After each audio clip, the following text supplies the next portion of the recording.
সমন্বয়কদের গুণী না বলার পর কেন্দ্রীয় কার্যালয়ে মারামারি, বৈষম্য বিরোধী ছাত্র আন্দোলন। দর্শক, শিরোনামটা পড়ি বুঝতে পারছেন যে বৈষম্য বিরোধী ছাত্র আন্দোলন সাম্প্রতিক সময়ের খুব আলোচিত একটি ছাত্র সংগঠন, যারা ক্ষমতায় আছে এবং ক্ষমতার বাইরে আছে, দুইভাবেই তাদের অবস্থান। গুরুত্বপূর্ণ 5ই আগস্টের সরকার পতনের প্রেক্ষিতে এই নামটা সামনে আসে। তার আগে পর্যন্ত সমন্বয়ক বা বৈষম্য বিরোধী ছাত্র আন্দোলন এই ধরনের নামে খুব একটা পরিচিত ছিল না। এখন সারা দেশব্যাপী তার একটা পরিচিতি আছে।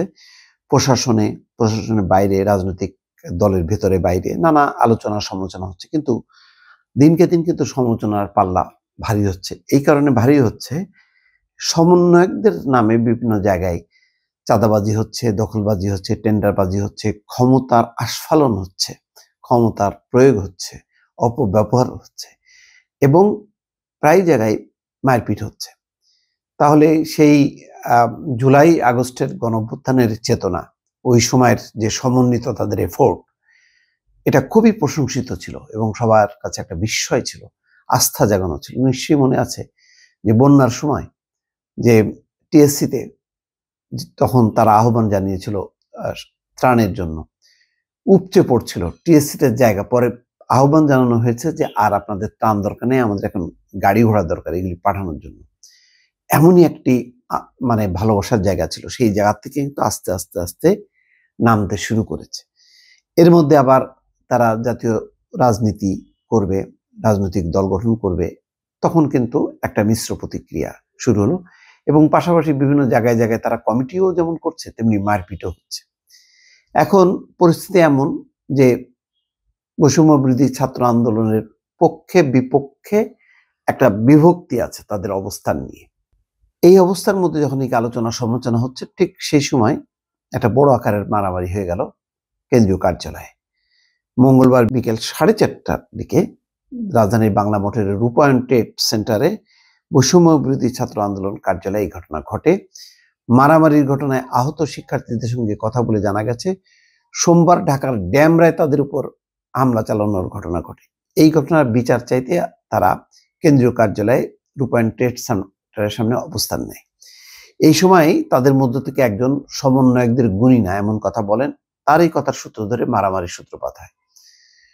হামলা যারা আহত হয়েছেন তারা ঢাকার বিভিন্ন কলেজ, মাদ্রাসা, বেসরকারি বিশ্ববিদ্যালয়ের শিক্ষার্থী। আহত ব্যক্তিদের মধ্যে 8 জনকে ঢাকা মেডিকেল কলেজ হাসপাতালে ভর্তি করা হয়েছে। ঘটনার পর বিকেলে রূপায়ণ ট্রেড সেন্টারের সামনে বিক্ষোভ করে শিক্ষার্থীদের আরেকটা অংশ। সেখানে ছিলেন বৈষম্য বিরোধী ছাত্র আন্দোলনের সঙ্গে যুক্ত জাতীয় বিশ্ববিদ্যালয়ের শিক্ষার্থী সাফায়েত হোসেন। তিনি সাংবাদিকদের কাছে অভিযোগ করেন, বৈষম্য বিরোধী ছাত্র আন্দোলনের নির্বাহী কমিটির সদস্য রিফাত রশিদ ও আসাদ বিন রনির উপস্থিতিতে গত সোমবার ড্যামরায় তাদের উপর স্থানীয় সন্ত্রাসীরা আক্রমণ করেছিল। এই ঘটনার বিচার চাইতে তারা কেন্দ্রীয় কার্যালয়ে আসেন। তারা আশা করেছিলেন কেন্দ্রীয় সমন্বয়করা দুই পক্ষের সঙ্গে কথা বলে বিষয়টি সমাধান করবেন। সাফায়েত বলেন, কার্যালয়ের সামনে তারা অবস্থান কর্মসূচি পালন করছিলেন, তখন অন্য পক্ষ এলে কথা কাটাকাটি হয়। এক পর্যায়ে অবস্থান কর্মসূচিতে থাকায় ইমরান নামের একজন বলে ওঠেন যে সমন্বয়কদের গুণী না, এই জন্য তাকে টেনে কার্যালয়ের ভিতরে নিয়ে যায় অন্য পক্ষ। মূলত এই ঘটনাকে কেন্দ্র করে মারামারি হয়। কেন্দ্রীয় কার্যালয়ের উপস্থিতিতে, সমন্বয়কদের উপস্থিতিতে হামলা হয়েছে উল্লেখ করে সাফায়েত বলেন, তারা পরিস্থিতি নিয়ন্ত্রণে ব্যর্থ হয়েছেন, সমন্বয়করা অবশ্য আক্রমণ করেনি। ঘটনার বিষয়ে বৈষম্য বিরোধী ছাত্র আন্দোলনের Sheikh Borhanuddin post graduate college শাখার যুগ্ম সদস্য সচিব মোহাম্মদ শাকিল একই ধরনের বর্ণনা দেন। এছাড়া তিনি বলেন, কার্যালয়ের শাটার বন্ধ করে কয়েকজন শিক্ষার্থীকে পেটানো হয়। ড্যামরায় যারা হামলা করেছিলেন, এই হামলাতেও তারা অংশ নিয়েছেন। মারামারি ঘটনায় আহত হওয়া যাত্রাবাড়ির মাদ্রাসা শিক্ষার্থী মাসুদুর রহমান সাংবাদিকদের বলেন, ছাত্র নামের কিছু সন্ত্রাসী বৈষম্য বিরোধী ছাত্র আন্দোলনে ঢুকে গেছে আর সমন্বয়করা হামলায় উস্কানি দিয়েছেন। হাসনাত আবদুল্লাহ বলছেন, সাংবাদিকরা তাকে ঘিরে ধরে এবং নানা অভিযোগ করতে থাকে। তারা হাসনাতকে বলেন, মারামারির সময় সাংবাদিকদের মুঠোফোন বের করতে বাধা দেওয়া হয়, অনেকের মুঠোফোন কেড়ে নিয়ে মারামারির ভিডিও মুছে ফেলা হয়, এমনকি কয়েকজন সাংবাদিক মারধরের শিকার হন।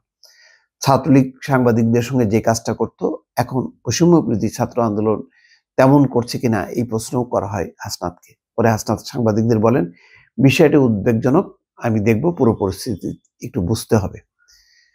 এ সময় হাসনাত বলেন, গণমাধ্যমের পূর্ণ স্বাধীনতা নিশ্চিতের জন্যই আন্দোলন হয়েছে, এটি অব্যাহত থাকবে। যাই হোক, এখন এই ঘটনাগুলি খুবই অপ্রীতিকর এবং যে পরিস্থিতি হচ্ছে মনে হচ্ছে নিয়ন্ত্রণের বাইরে চলে যাচ্ছে। বৈষম্য বিরোধী ছাত্র আন্দোলনের কেন্দ্রীয় কমান্ড খুব দুর্বল এবং তাদের কেন্দ্রীয় কমান্ড মানছে না, সমন্বয়কদের মধ্যে সমন্বয়হীনতা বাড়ছে।